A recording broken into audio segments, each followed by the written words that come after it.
Merhaba arkadaşlar, kanalıma hoş geldiniz. Bugünkü videomda acemi tığ işi kare motif yapılışını anlatacağım. Umarım sizler için faydalı bir video olur.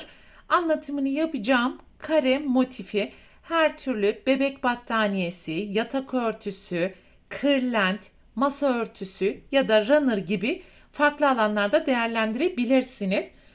Modelin anlatımını yaparken Alize Cotton Gold iplik kullanacağım. Tığ numarası olarak ise 2.20 mm ile motifi öreceğiz. Ben burada toplam 4 renk kullandım. Tercihinize bağlı olarak farklı renk kombinleri uyarlayabilirsiniz. Ve motifin yapılışına geçelim. Sihirli halka yaparak başlayalım.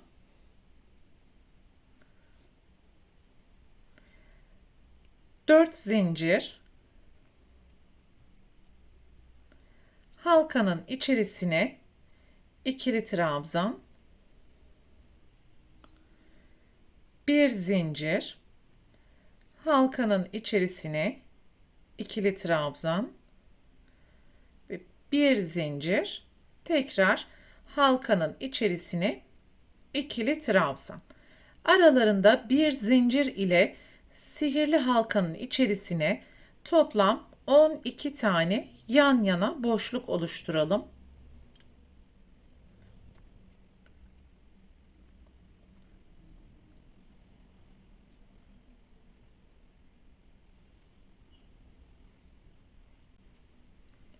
Şu an 11 tane boşluk yaptım. Bir adet zincir ve 3. zincirin tepesine kaydırma yaparak sırayı tamamlıyoruz. Bir adet zincir yaparak ipi burada keseceğiz ve turuncu renge geçiş yapacağız.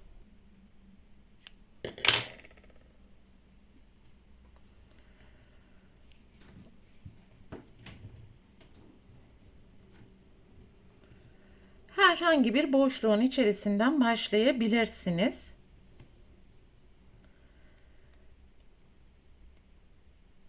Üç zincir, halkanın içerisine 3 tane üçlü trabzan yapalım.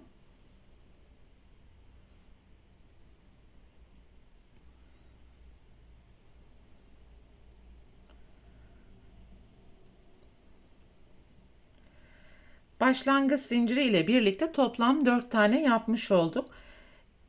İlk ilmeğin tepesindeki 2 ilmek ve buradan kaydırma yaparak 4 zincir. Sonraki boşluğa geçelim ve 4 tane üçlü trabzan yapalım.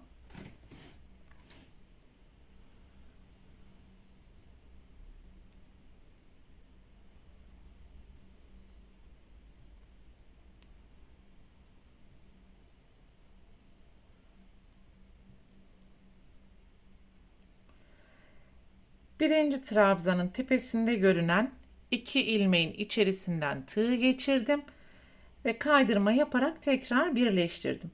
4 adet zincir, bir sonraki boşluğa ve diğer tüm bir zincir boşluklarına aynı işlemi tekrar ederek sıra sonuna kadar devam edeceğiz.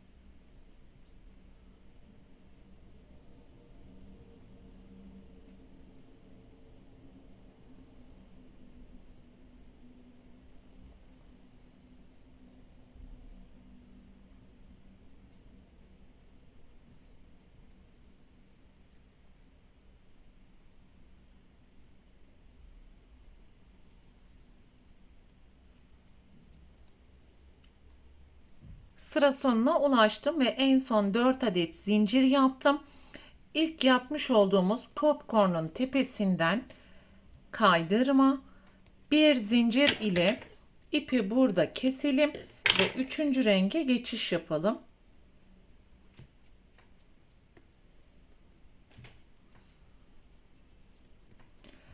Yine herhangi bir boşluktan başlayabilirsiniz.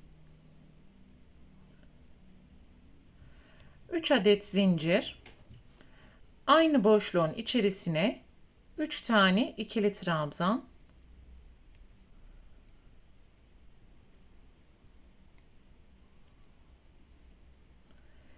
2 zincir, sonraki boşluğa 4 trabzan,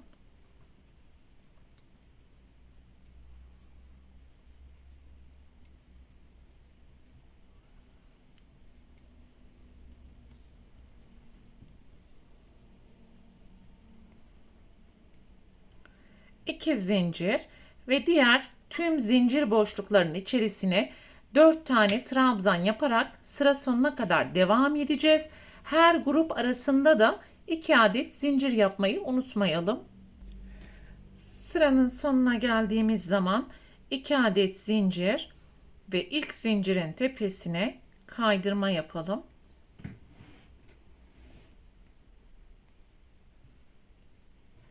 Bir zincir yaparak ipi burada kesiyoruz ve son renge geçiş yapacağız.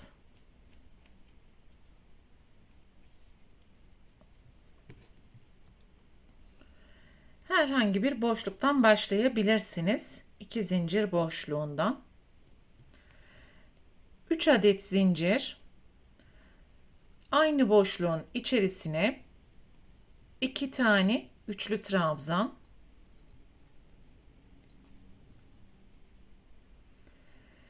Bir zincir, sonraki boşluğun içerisine 3 tane ikili trabzan,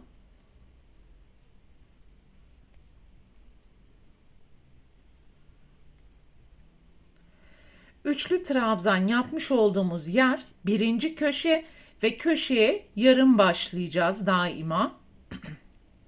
Bir zincir, sonraki boşluğa 3 tane ikili trabzan,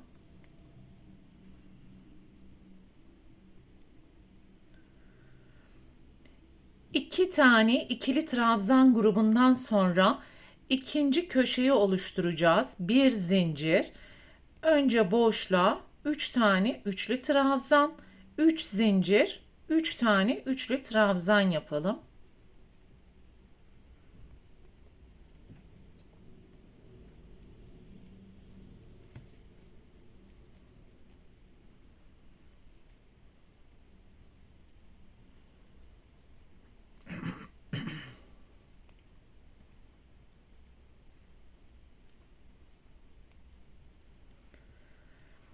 Şimdi tekrar boşluklara aralarında bir zincir ile 2 tane ikili trabzan grubu yapacağız.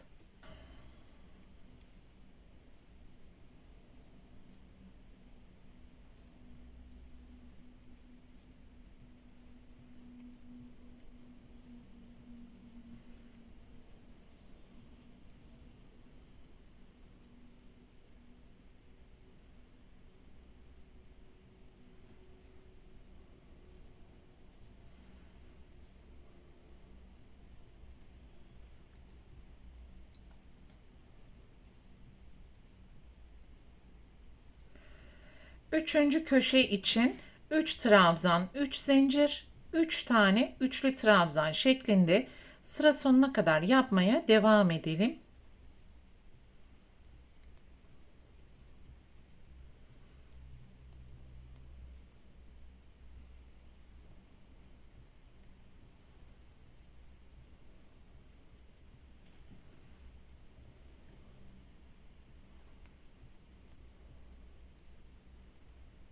Ve sıra sonuna geldiğimiz zaman birinci köşeyi tamamlamak için bir zincir, son boşluğun içerisine 3 tane üçlü trabzan,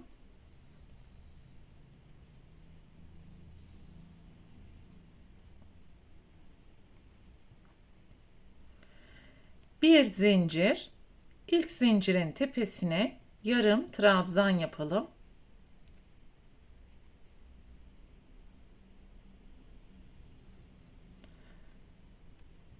3 zincir, bu boşluğun içerisine bir tane ikili trabzan,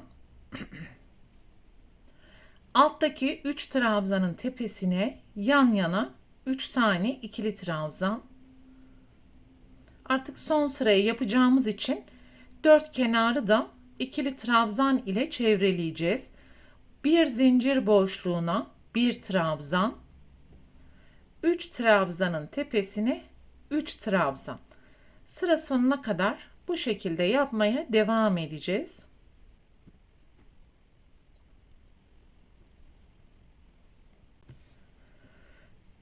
Köşeye gelirken 3 trabzanın tepesine tekrar 3 trabzan,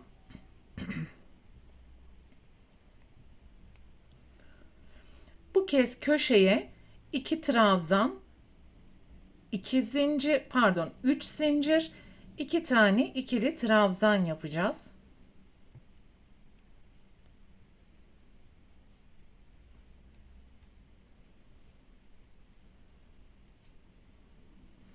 Üç trabzanın tepesine 3 trabzan,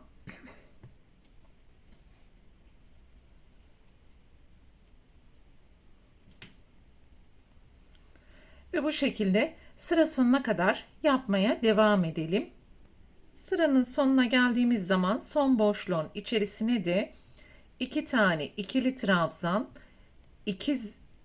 3 zincir ve ilk zincirin tepesine kaydırma yaparak tamamlayalım. Bir zincir ve ipi burada kesiyoruz. Bu ipi de arka taraftaki ilmeklerin arasından gizleyebildiğiniz kadar gizleme işlemini yapabilirsiniz arkadaşlar. Bu videoda anlatacaklarım bunlardan ibaretti. Umarım sizler için faydalı bir video olmuştur. Sonraki örgü eğitim videosunda görüşene dek lütfen kanalıma abone olarak videomu beğenmeyi unutmayın. Hoşça kalın.